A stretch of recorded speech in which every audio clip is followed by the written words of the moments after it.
All right, welcome to the Wor Lasses Show. It is 8 p.m. on a Tuesday evening, and unlike the rabble next door with Paul, Billy, and Alex, we are always on time, if you haven't noticed it, and we are bringing you the latest and the greatest Newcastle United Women's news, and of course, the review on last Sunday's match. As you can see, I am joined again by ex-England Aran Embleton. And before we kick off, as ever, the hygiene factors, please bear with me. But do us a huge favour, actually, before I get into them. Spread the word about the show. We're obviously trying our very best to encourage people to follow Newcastle United Women and obviously promote women in football in general. We've also got our new Instagram as well. So do check that out. That is at the Wor Lasses, and it's in my little name down here, just in case you were wondering. So do check that out for me. You know the drill, as ever. Drop us a like nice and early. Don't know what that is. This is a like. It's a thumb. Like nice and early, please. Helps us with the search, helps us find like-minded folk like you. As ever, get in the chat. We'll always be checking out your comments. As ever, we'll bring them up on the screen. We want to get your opinions. We want to interact with you and, of course, interact with each other. Smash, subscribe, ring the bell for all of your TTR content. And a big thank you to Mama Roo Records. I think I nailed that intro, Aran. Do you? How are you? I was just going to say that was on point, Sam. Was it good? I felt good saying it. It literally rolled. I don't want it. Rolling on a river. Right. Okay. Anyway, how are you? I'm Debbie Dozy. What a week! What a week! Oh. I'm intrigued. I'm intrigued at your week, Aran. I feel like you've got something to tease the viewers with, which we'll get into later, which we're very excited about. Something a little special been going on today. But yeah, I mean the weekend, the big, what was it called? The Monster Parade. Just unreal. Unreal. Absolutely tremendous, wasn't it? Oh, Sam, like those people hanging from trees, on roofs, obviously Haymarket, St. James's, then the big war flags were just unreal once again. That flag going down the Sandman, I was just like, what is going on here? And then I was at the town moor and I was going around obviously having chats with people. And Deck on the stage, then seeing them lift the cup, and then the cellar sort of light parade was just the light show was fantastic. I was really, really emotional. I was holding it. I was finding it quite hard to hold the camera when everything was going on because I was getting emotional and I wanted to join in with the crowd singing and I was getting, you know what I mean? It's been years of coming and I was literally there every time. I had to keep holding back, thinking I'm going to cry in a minute. Like I've seen nothing like it. And I don't think the country's seen or the world has seen anything like that parade. It was just 300,000 people. It was chaotic. Yeah. Unreal. Fantastic. Absolutely unreal. And to all our TTR fam, you probably saw me. It was very bittersweet for me, Aran, because I was sat at home. Obviously, I've been so poorly since the final. Honestly, goodness knows what I caught. It felt dreadful. Yeah. But I'm right there on that side of that camera. Don't breathe on me. I know, like stay away. I was like off work and I've been dreadful, but couldn't obviously get there and enjoy the parade, which was devastating. Like, you know, you and I do this. I obviously do the men's coverage as well. So not to be there, but like I saw like Paul and Billy doing a show, so I jumped on and we did a live. But so I still got to enjoy it with everybody in the chat and stuff. And do you know what? It was really nice. So like everybody who's maybe not up here in the north, overseas or wherever, like it was just really nice to have that, you know, in time outlet to sort of just speak about it. And I mean, my jaw hit the floor when I saw that Eddie flag down the Sandman. Like, and that was like the start of the parade. Just wow. It was fantastic the way they did it as well. Like the people at the town moor were saying they kept every 10 minutes checking in and going, where's the team on the bus? And it was going live to them on the bus. And then the helicopters were up there and the suspense and everything for them turning up. And yeah, like Sam, you've been unwell all week, and I didn't think you would be able to go. The last time I spoke to you, you could hardly speak. So I get it, and you couldn't be around people because you really weren't well. I don't care about other people, quite frankly. I was just devastated with myself. Yeah. But never mind. Before I get some more intel on your experience there, because someone was treated like royalty, but we'll get into that in a minute. We got a super sticker from Michael McIntyre. Toon. Love to say that when I see Michael McIntyre. Thank you for that, mate. Thank you. Aaron, you were like right at the front of the stage, though. You had like front row tickets to this event. Like, that's wild. That must have been amazing. Yeah, I was quite lucky. It was phenomenal. Honestly, like, they were right in front of us. I was right next to the stage. I could soak up the atmosphere. I could feel the crowd's emotions, the chanting. I thought the barrier at one point was going to come down. When I looked, it just the amount of supporters was just going on and on and on as I was looking. I was like, oh my God, this is incredible.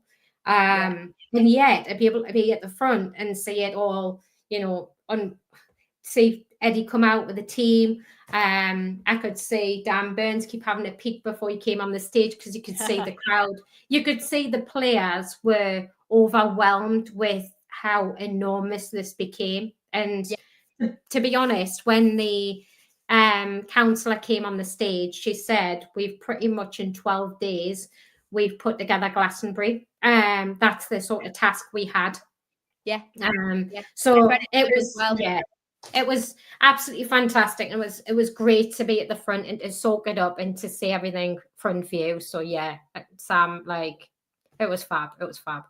Oh God, it just looked amazing. And fair, I love that, one of our fam got to be there at the very front as well. You got your special access because she's just a mint lass, everyone. So yeah, absolutely amazing. So I'm glad you got to enjoy that front row, of course. Now what I am going to do next, as ever, we kick off with our general news update. And Aaron, I don't know whether you've seen this one. I am astonished, a little bit excited for strange reasons, but bear with. So according to Soccer Donna, and people please do get in the chat because I am going to ask you about this, Beth Mead, yes, Beth Mead, everybody, is rumoured to be on the move from the Women's Super League Arsenal to the Championship. Yes, ladies and gentlemen, you did hear me correct. England Lioness is going to be coming to the Championship, potentially. And the club she is moving to... Are you excited, Aaron? You're going to say Newcastle, aren't you? No. Good, as I am. The London City Lionesses. Of course, just... I cannot say that happening. Just be us. I mean, there's no way. Quite reputable, Aaron. Nah, I cannot say that happening. And the reason why is Beth Mead is still at the height of a career. And to be honest, Serena would definitely have something to say if she was dropping down in the Championship. She needs to be playing top tier football in the WSL. It would jeopardize her international career. So for that reason, it would be a categorically not happening for me. Love that. That's comforting because when I saw that, I was like, I am devastated. What's this lass doing? If you are moving down a tier, girl, you're getting yourself up north. Jeez. But of course, this is why we have you, Aaron. Like, logic and sense prevails. Like, yes, give me. As a player, you at that level. And the level she's playing at, she's on a world stage. There's no way she's going to drop down to a Championship team.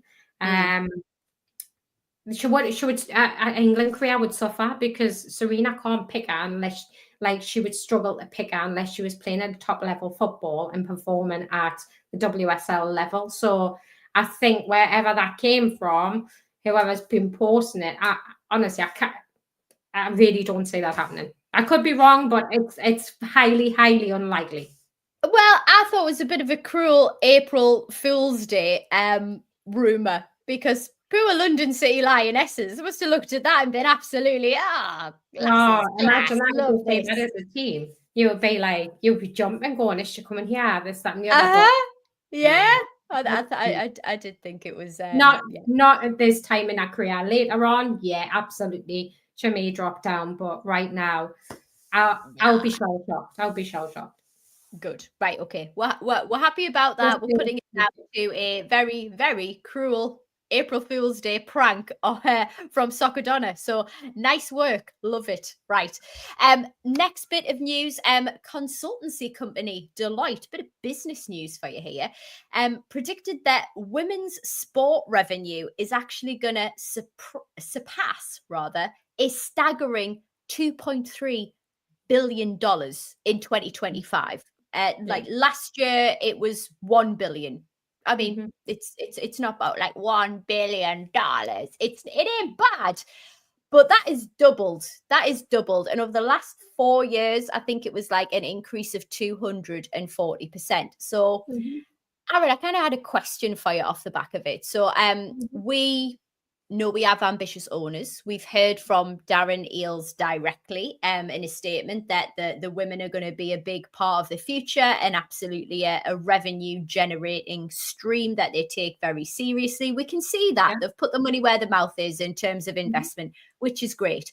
But and people in the chat play with the fantasy as well for me here. Just for a moment. But what do you think it would mean in terms of investment for our lasses? Like, what do we need to actually go on and compete at the highest level? And how can we best prepare for that? Because I know there's talks about the new stadium now. Like, are the lasses going to get St. James's Park? How are we going to utilize that rather than tearing it down? Like, is it training facilities? Like London City Lionesses got brand new training facilities. I think it's like 26 acres of training facilities they've got now. So their investment's been huge. And I think for although we're now a full-time team, which is tremendous, they're doing a great deal, lots of exposure, which is awesome. What's it going to take to sort of get it to the next level? I think it's the audience, and we need the spectators. We need to be filling Kingston Park. You've got to think, we brought in 38,000, right, in St. James's Park, but that's St. James's Park. We need to be filling Kingston Park on a regular basis. I mean, Sunday's game, there was 2,500 there. We need to be filling it. I'm sure Kingston Park fills about 10,000, I think, maximum, give or take. We need to be filling that first. And in regards to St. James's Park becoming the new stadium for the women, it's probably highly unlikely for that reason. Women's football is going in. It's been the fastest growing sport since, when I was a kid. It literally has, and it's doubling, tripling each year. And then the women winning the Euros. And I think in 2007, in the Northeast, there was 35 teams. Now we're into hundreds. That's how fast it's catapulted women's football from the Euros, and then onwards now, endorsements. So it's going to be down to sponsorship. It's going to be down to, people coming in through the gate to watch the games. We need more people coming into Kingston Park. We need to be filling Kingston Park. Training ground wise, absolutely. And I'm guessing here. I don't know any information, so don't quote me on this. But disclaimer, people. She's given us a disclaimer. Not in the know.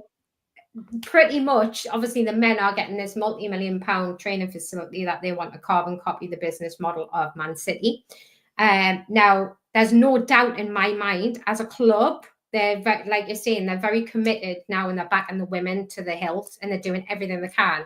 The women will be training at that ground. There's no doubt in my mind. I would be very shocked otherwise. So I think there will be training, top-class facilities.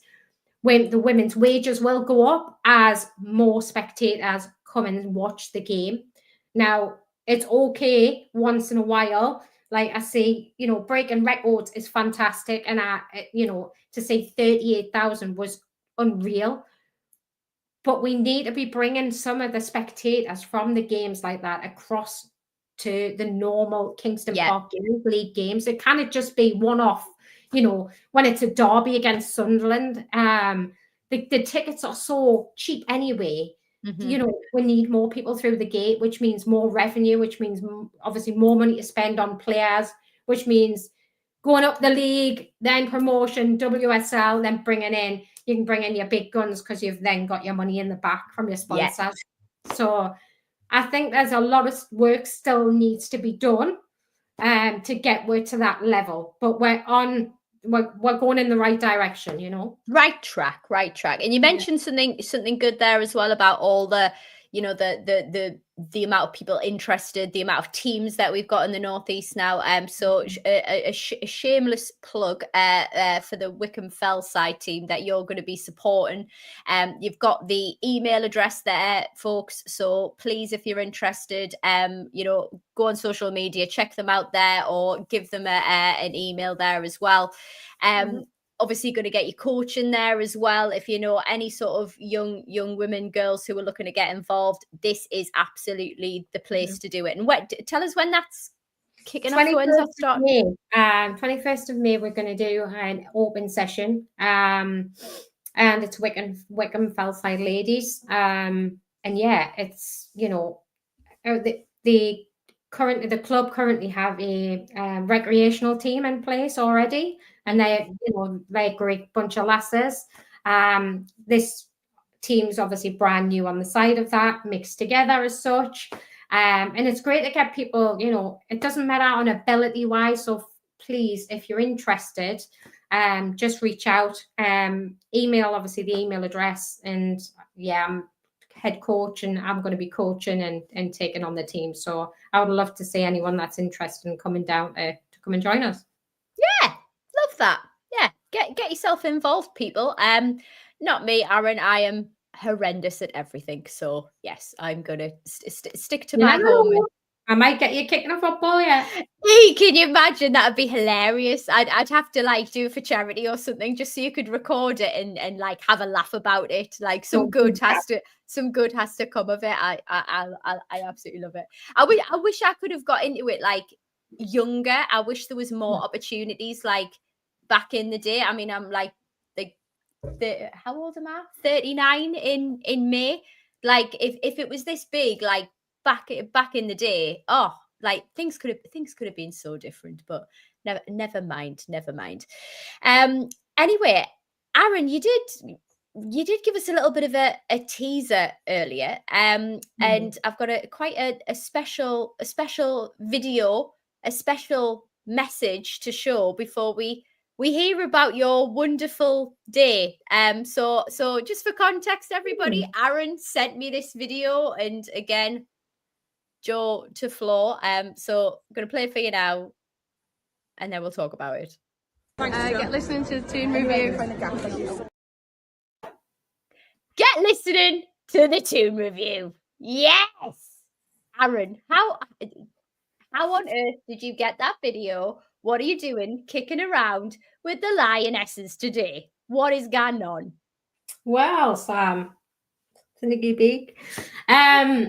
Yeah, so ex-Lionesses, we have so many in so many a season. We can go to open sessions. We obviously go and speak with them, and we watch the training session. So it was phenomenal. I've literally just walked in the door as I've come on this podcast. So I've drove down from 6:30 this morning, headed to St. George's Park, watched them train, had some food in Hilton in the training facility, and then headed back.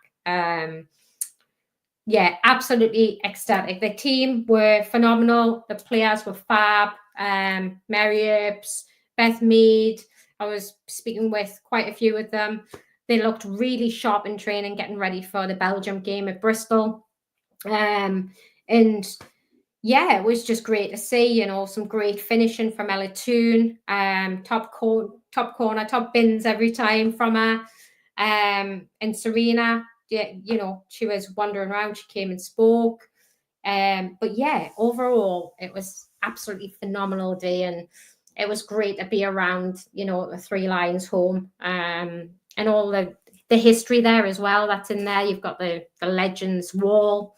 There's plenty of cups in there. But yeah, like the girls they're always really, really approachable, really nice. And yeah, Kira Walsh was I was having class. Just giving a little bit of endorsement. Kira Walsh, watch the Toon review, people. Get in. Yeah. So, yeah, it was good. Lauren James was there. They're all there. They're, you know, the players that are selected within the team now.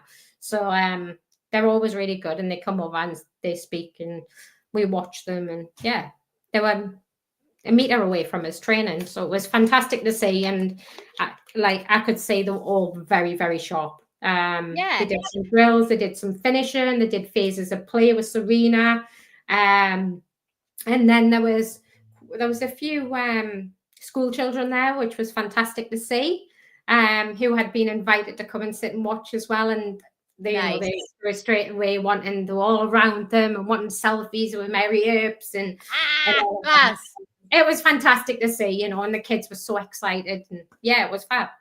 And I've seen some old players of mine, like old teammates, which was even better again, because we don't generally meet up unless it's an England game or England training like that where we go.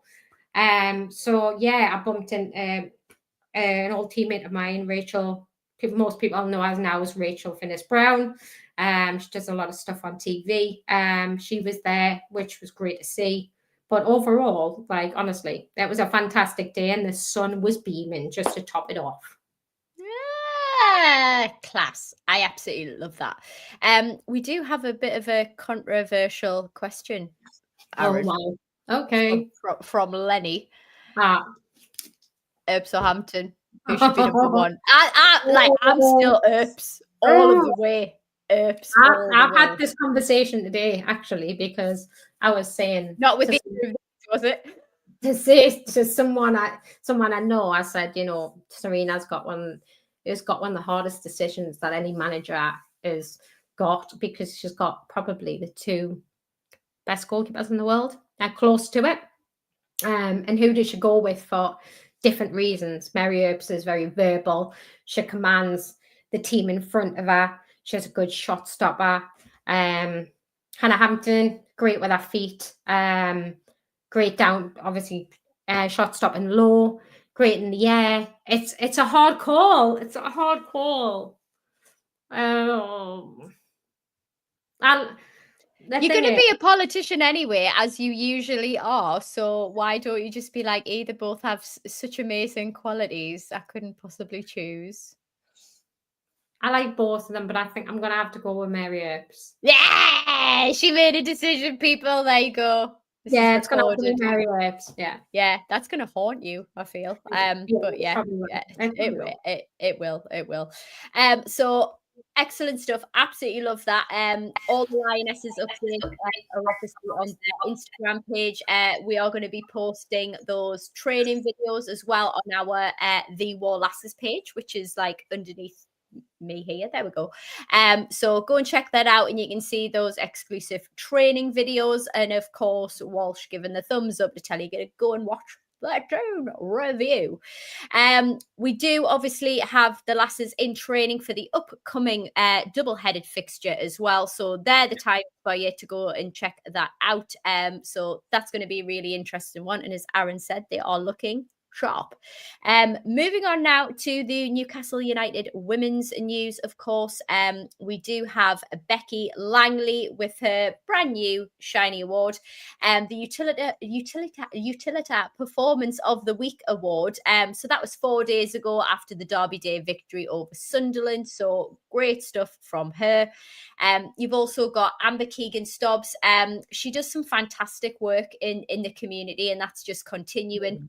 Our captain is the new ambassador for If You Care Share, part of Suicide Prevention Summit.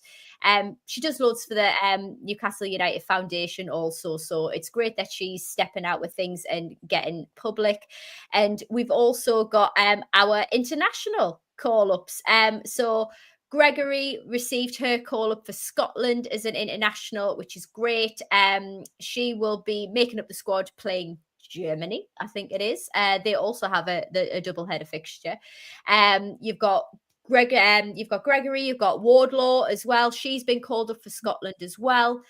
We've also got Murphy for Ireland, Joel for Wales, and Hales for the Jamaican Reggae Girls. So that's pretty good going, isn't it? Yeah. And you know what it is? It's great to see that we've got quite a lot of internationals that are part of our team, and Newcastle are now being able to attract these type of players and keep them. So yeah, it's always great for your players to be called up. Obviously, the manager, on the other hand, will be like, "Don't get injured," but individually, it's fantastic. Yeah, love it. Well, let's get stuck in to the match review. This is how we started our starting 11 graphic for the London City Lionesses that took place over the weekend. Hales got a start. I think this was probably for me looking to come out the gates and looking to make sure that we got some early goals in. We'll obviously go into the full review shortly, starting with the first half. But any sort of surprises in there for you, or were you quite happy with that starting 11 given the score? Yeah, I mean, starting wise, I think Becky, went to try something else and kind of played.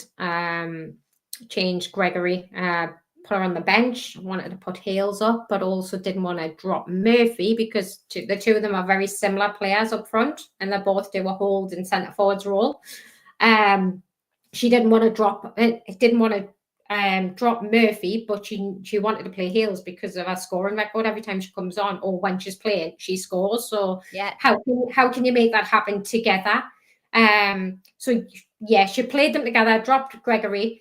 And I thought Murphy did really well from the left-hand side, but it's hard to say because Gregory is a fantastic player. I mean, she can deliver a ball phenomenally, but I think it was more of a bit of a test to see how things would go. But yeah, like overall, decent level, decent starting 11. Well, let's get in the first half now, because obviously I thought we started rather well, but I think you're absolutely right, and I'm not too sure. Was this the time in the season to maybe test something out, Aaron? Like, I don't know. Please tell me in the chat how other folks felt about this, but I'm just not so sure that we should be testing the water at this time. Is this a sort of, well, we kind of think that we're not going to get promotion anymore, so we're just going to see different partnerships and how they work out, like before next season? I don't know, Aaron. I just didn't get it. And please, folks, get in the chat. Let us know what you thought about the first half, because London City Lionesses have been doing rather well. I think they've only had like one defeat in, like, was it 10 or 11 matches or something?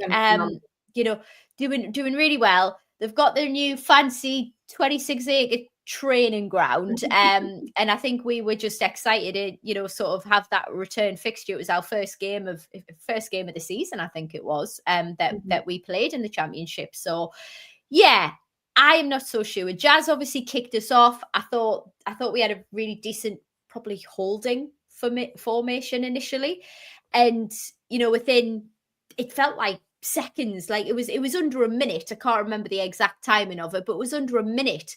There was just link up play straight away between Murphy and Hales. Like, got a shot on target, but saved. But that was an exciting start.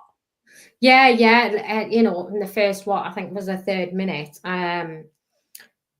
ball at her feet, Hales, and I thought she's gonna, if she just needs to hit the target.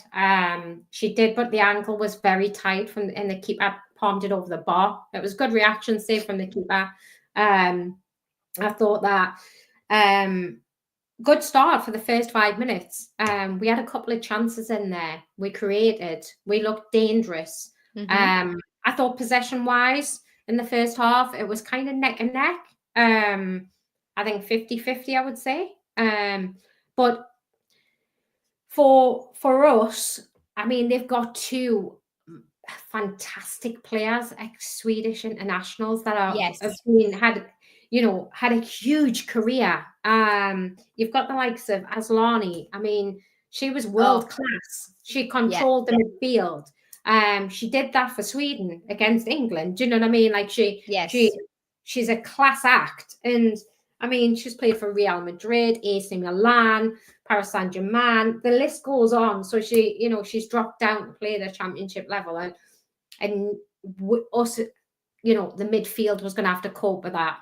As well as that, you've got Jakobsen, and obviously with her playing on the right, she can be very dangerous. She's tricky in and out again, Swedish international. So you've got two big danger players there, and that was later to come in the game where giving them a little bit of room, and we've seen what happened. But straight away, Matt, we're kind of worried about especially those two, and how was our midfield, how was Furness going to compete with the likes of Asllani, who's tricky, but Furness is quite physical. And I was thinking, how was Asllani going to take being knocked around? And that was going to be an interesting state of play.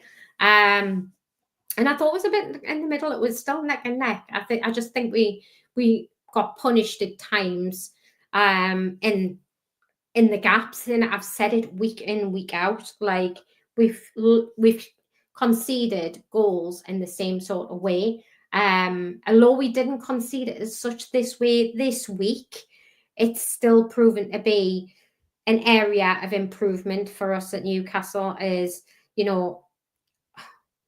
we're back line again.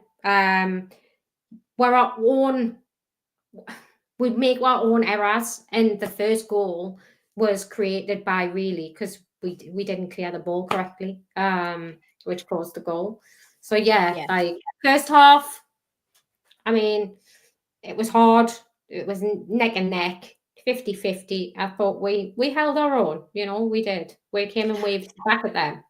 I agree. I think we held our own. I think there was times like Furness was. I think it was again pretty early on actually. Furness sent a ball in. I think it might have deflected off one of their players, but Lumsden got a shot off, and it like the goalie kept it out. It was a fantastic save. I think she went to volley it, didn't she? It like dropped out the sky. I think she went to volley it. Is that the one you meant? Yeah. And I thought if she had caught it right, it would have flew into the net. It was just it's timing, and it's hard when the ball's coming out the sky to to wrap your foot around it and keep it down and use your body to get over the ball. And I think she sliced it a little bit, which went wide. But yeah, we were creating chances, and to be fair, playing at top championship club, I didn't see any gap that I could see. Actually, they're way ahead of us. Mm-hmm. Like I say, when it came to the goal, though, Sam, like we shot ourselves in the foot. We've done it. We've did it again. The ball was kind of, we couldn't get control. I think it was a long ball, went downfield, and I think it was Scuba Guy. I think she played the long ball over the top. End up, I think it was Nelly Jacobs' feet in the end. I think Waterloo maybe ricocheted off a couple of them. And then I think it was Jakobsen that bent it in. But that was our own. We could have prevented that. And this is what I mean. The goals scored are not just outright sort of individual brilliance where it's one or two players and they go around 2 or 3 and you curl it in the top corner. You go, well, what could we have done with that? Like, we should have challenged. We could have took the ball off them. These are our mistakes that we shouldn't be making, and that we're getting punished for it. We're getting punished, and the first goal was our own error. We gave it away, really. Yeah, I mean, and let's not take away. It was a quality strike. The way, like, she managed to like turn on a 10 pence piece and like put it in the back of the net. It was absolutely class, really You do. great to see. You know, I mean, the ball was going all over the place as well. Like, it was like the wind must have been factoring in. I think we had our Tom there who was saying like, oh, it was just absolutely like wind, like kicking the ball over the place and everything. I think we responded well after the first goal. I didn't see heads drop, Aaron. I didn't see, you know, the sort of slump kicking in because thinking, oh, we're defeated here. You're absolutely right. I think there was at any point we could have got back into that game, but again, clinical finishing, we just don't have it, Aaron. We just don't have it. Like, I don't know what more we can do. Is it tactical? Is it player quality? Because this keeps on punishing us because we're getting the chances. I feel like the play's right, but there's either an angle off or we're just not in the right position to receive the ball. Like, I don't know where we go from here, because I think we've had enough time to work on this and at least see an increase. I ain't seen it yet. So where do we go from here? I think, you know, everyone will say, oh, well, you know, Hales has scored the amount of goals she has. And if that's not clinical, I don't know what is. When she comes on, she scores all of this. But it's not about that.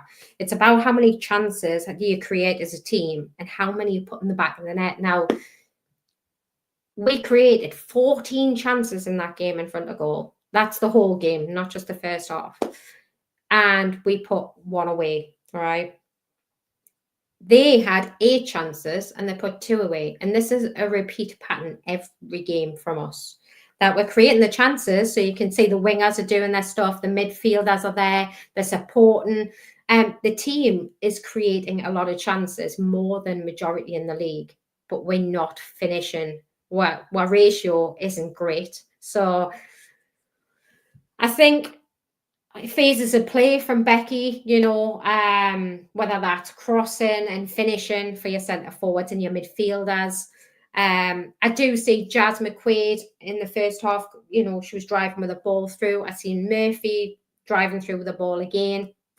And that's really what created for the second goal was Murphy found some space and she actually went on a bit of a solo run and she was very direct. And that's what the difference you get between Murphy and Gregory. Gregory will go down the wing and she'll cross the ball into the danger area for your centre forwards to head and volley out, you know, to get on the end of it. Murphy, this was the twist, seeing her playing in that position was she wasn't as much delivering balls in the area, the danger area. She was more direct, a bit like Jazz McQuaid plays. So she picked the ball up. I think it was on the byline. She cut in at pace. And I think, to be fair, you know, Lionesses backed off. They really did back off. I think Rhoda stepped back. And then there was an open up. So at the back for the Lionesses, the defending just wasn't there. I think the positional play of the back four weren't close enough. And what's been happening to us is exactly what happened. We did to them, and we played a diagonal ball. Murphy played it through. Beth Lumsden on a weaker foot, because obviously our left foot normally is our strongest foot. She ended up where she hit it first time and it flew into the net. So again, clinical. And Beth Lumsden, for me, is so far has been the player of the season for us. And she was never going to do that. But it was on a plate. Fran Murphy did fantastic. It was a perfectly weighted ball, side foot pass. You know, there wasn't too much weight on it where she had to snatch it, nothing. It was perfect. It just rolled, and all she had to do was hit it first time. And she did, and it was in the back of the net. And, you know, it was great to see we're back, you know, level pegging before half time, you know. Yeah, 100%. And I think Murphy's been a terrific signing for us. I think she can give us something really different. I mean, really positive. There was times probably in the second half, but I think it might have been just like a little bit of fatigue creeping in, Aaron, where she gave the ball away a couple of times. But the first half, I thought she was outstanding. She did this move in the midfield. Oh my goodness, the footwork was just absolutely phenomenal. But I think towards the end of the first half, it started to be like London City had shot after shot after shot, and then we got 2 minutes of added time. So getting into sort of second half, and folks, good time to not only drop us a like, but let us know what you thought of the second half, because I thought that I don't think we dropped our heads throughout the match. I think people are mentioning it here, actually, like talking about stamina and fatigue kicking in. I kind of felt that as well. I think we had great energy to start the second half. Hales went on the attack again, just couldn't finish it. I think like Murphy, like I think that she had a touch, but it just had too much on it. We saw the same last weekend, and I think that was the shot that was intended for Lumsden, and I thought that was just perfect, but just a tad too much on it. And I think my sort of favorite, like Hales made this unreal pass down the channel. But it ends up like the referee, and I've seen people talking about the ref. Like the referee was absolutely shocking. I don't know whether people saw. Well, people will have done. You couldn't have not seen it. Hales ended up going down, and like London City ended up getting the free kick off the back of it. I mean, the fans went mental over it, but it just seemed like everything went against us with the referee. And sometimes that is the case. I'm like, you play games and the hard going, and you don't, the decisions don't go your way. But you've got to try and churn the results that out still and under conditions like that. But no, I thought we did match them, but this is the difference between the top half of the championship. They can churn results out when things are not going good for them, or it might be all one team and then they knock a goal in and win 1-0. That's the difference between the top here and the middle. And we're getting there. We're just not quite there yet. I know. I'm rather impatient personally. I know you're very impatient and you want success right now. I do. Yes, that would be nice. And you know what? Geordie Metal, good comment here. Can't wait to see Murphy, Beth, and Poppy. I forget about Poppy. Like I felt like we saw her for just a second. She was great. What did we get? Like two games or anything? What were you saying? No, I was just saying I agree with Geordie Metal. Like, it'll be great to see the three of them play. But I know, it's 100%. But again, it's down to having fit players. We're seeming to always have somebody out, and I know I've said this week on week, but I truly believe it, and I see it. Charlotte Potts is massively missing at the back. For the aerial presence, she wins headers at the back, left, right, and centre. She's it's a bit like for the men's team. Obviously, Dan Burns, he's always very dominant and he wins everything at the back. Charlotte Potts is like that, but technically she's brilliant. She'll fizz a ball diagonal for about 40 yards across, and switch play.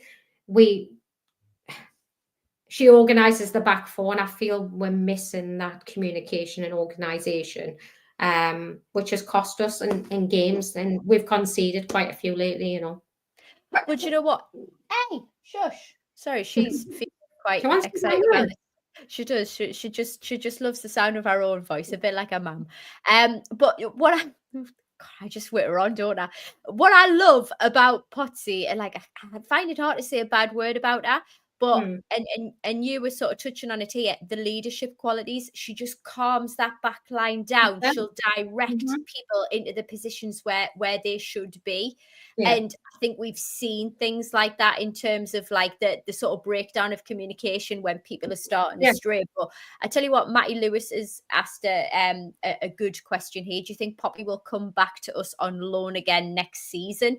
Because she was only a loan player, and I think we got 2 blooming matches out of her. I would love to think that she would. Like maybe she's seen the sort of buzz of the Geordie fans and thinking, do you know what? I feel like I haven't shown my best qualities. I would really like to hope so, but who knows, Aaron? Who knows? Maybe, yeah. I don't know. It all depends. I mean, I still, at the end of the season, Sue and Becky will speak, and there'll be transfers, and I expect a few players in, a few players out, and that's going to be happening season upon season as we get stronger and stronger, and we get higher and higher in WSL, and yeah. But that comes with, you know, progression. That comes with budget. It comes with all your money, your sponsorship in the background, what you can spend, financial fair play, all that kind of stuff that you know, you've got to bring in. But we need more people through the gates, and I cannot stress that enough, that it cannot just be a one-off. We can't just have mega crowds for derbies. Like, people, you know, we need to see more people down at Kingston Park, and until that happens, you know, we need more money through. Obviously, you get more money on the back of that, which means the team they can spend more money. So it's a vicious circle, you know. We're going around in circles, and yeah. So get a ticket and come down.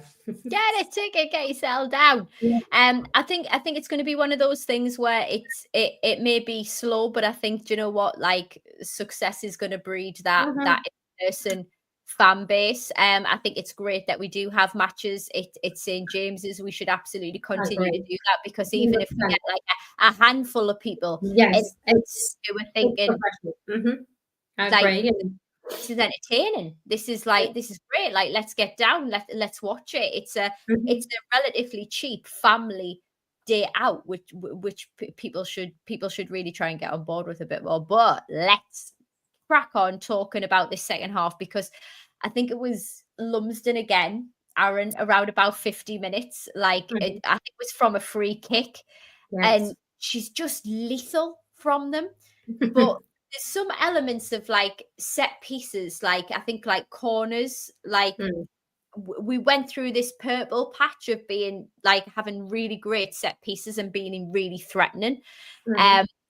Like that free kick was amazing, saved by the keeper. But I think we've kind of turned the volume down on set pieces from where we were. But I don't know, what's your opinion on that? I mean, to be honest with you, Beth couldn't have hit the ball any better, if I'm being honest. I thought it was in when it left her foot. She's really, really good from a dead ball. And she's got she can curl a ball. There's no doubt about it, but she absolutely cracked it. And I think it ricocheted off the bar and came out. And she put her head in her hands, was like, how did that not go in? And that's how you feel when you hit the woodwork. You think it was that, and that's literally it was. And we would have been, you know, in a position back in the game again, but it wasn't to be. But yeah, you always know when Beth's over the ball, whether she's running freely with the ball, dribbling with the ball, about to cross it, or she's going to hit it a free kick or a set piece. Yeah, the other team's in danger, because she's got the ability and she's got the skill. Yeah, I agree with that. And do you know what? I think like Joel as well. I think she looked lively. Like in the dying minutes, I think she was a good choice to bring on as a sub.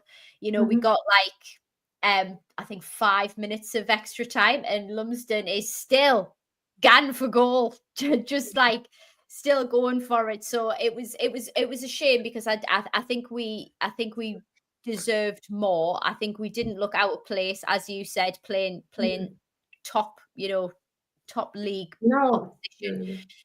There wasn't that gap which you referred to earlier. So actually this draws me quite nicely to the title race. So we all know obviously how the game ended at the weekend. So the title race is on. It has been decided, and unfortunately Newcastle United not in it this season, but I'm very positive for next season. So Aran, there ain't much in this at all, points wise. Like there's not a great deal in it at all. So I'm like thinking, I've got no idea where this could go. 6 points separate them, 3 matches to go. I don't know. What are your thoughts? It's touch and go, but for me, it's going to come down to definitely the top 2. Overall performance this season, they've both been phenomenal. I think, as from what I've been watching and when I've seen them play, both teams, I'm kind of thinking London City's got this. And I think, you know, they've churned out results even when, like I said before, when they haven't played their best. They've been able to pull it out. Plus, they've got very experienced players in their team that's already played way above WSL level. So they've got that advantage of them internationals. So I think that for me, they're probably just going to tip it. As for us, I mean, we're on 29, I think 26 points. I think we've still got a game in hand. 4th or 5th place, potentially. Well, there's no need to guess, Aaron. You know, I've got the league standings. So, and what's really comforting for me to see is that we are, of course, ahead of Sunderland. I will never get tired of that. So, yes, I'm happy with that. So, yeah, I mean, 16, yeah, game in hand, 26, yeah. So, for me, you're going to go level points with Bristol, playing the same amount of games. Yeah, for us, it's looking 4th, 5th place is going to be likely for a finish. And to be honest with you, we've all got to be, as a fan base and as a club, more than happy with that, because that's outstanding to go and be promoted 2 seasons off the belt and getting into, your second top tier, really, and still hold their own, coming in the top 4, top 5th. And even if they didn't and they came in 7 and above, let's say, that's still exceptional for coming into this league. So it shows the foundations. It shows us that the club are fully, like, they're putting a lot into this for the women as well as the men. And for both teams, the men and the women, like, everything's going in the right direction and we're seeing success in both areas. So for me, it's been phenomenal. And I hope, by the end of the season, we've gained a lot more experience from this league. The players that haven't played at this level before have had that time to bed in, get up to match speed where everything's so quicker, the passes are quicker, the dribbling's quicker, you've got to make the moves faster. Going into next season for, maybe we get some more players come in and we then go, right, actually, can we go for this? Next season, 100%. I think we're going to be in there or thereabouts. Yeah, I'd like to think so. And folks, we are going to be doing an end of season review once all the matches are out of the way. So we'll be taking you through our thoughts on that. May have some special guests coming along as well. So do look forward to that one. We'll of course be promoting it and telling you when that is going to be taking place at the end of the season. Our next upcoming match, 13th of April, 2 p.m. kickoff as usual at the home ground, Blackburn Rovers. The fixture actually repeats, Aaron, as the last game of our season as well, because if you remember, it was when the weather was really bad, that fixture was postponed. So I think we're probably going to get our results in quite late. So, like, hopefully we can sort of stay like at the right end of the table as well, and that'll be a great sort of talisman for moving on into next season as well. And fingers crossed, I'd be happy as long as we finish above Sunderland with that. So yes, I'm thrilled with that. Oh, 100%. Like, we have to. We have to. The lasses can do it. I have no doubt about it. Right, folks, that is all we have for you for this evening. Thank you for joining us tonight. Thank you for our regular viewers. Please do spread the word for us and do follow us on Instagram. Thanks to all of the mods who have joined us and supported us this evening. Michael McIntyre for your super chat. Thank you very much. Thank you to Aaron, who keeps me company on a Tuesday evening, and for you, of course, who have joined us in the chat tonight. That's all we've got for you this week. Next week again, same time, folks. But apart from that, away the lads. Yes. Yeah. Come back and check out your green.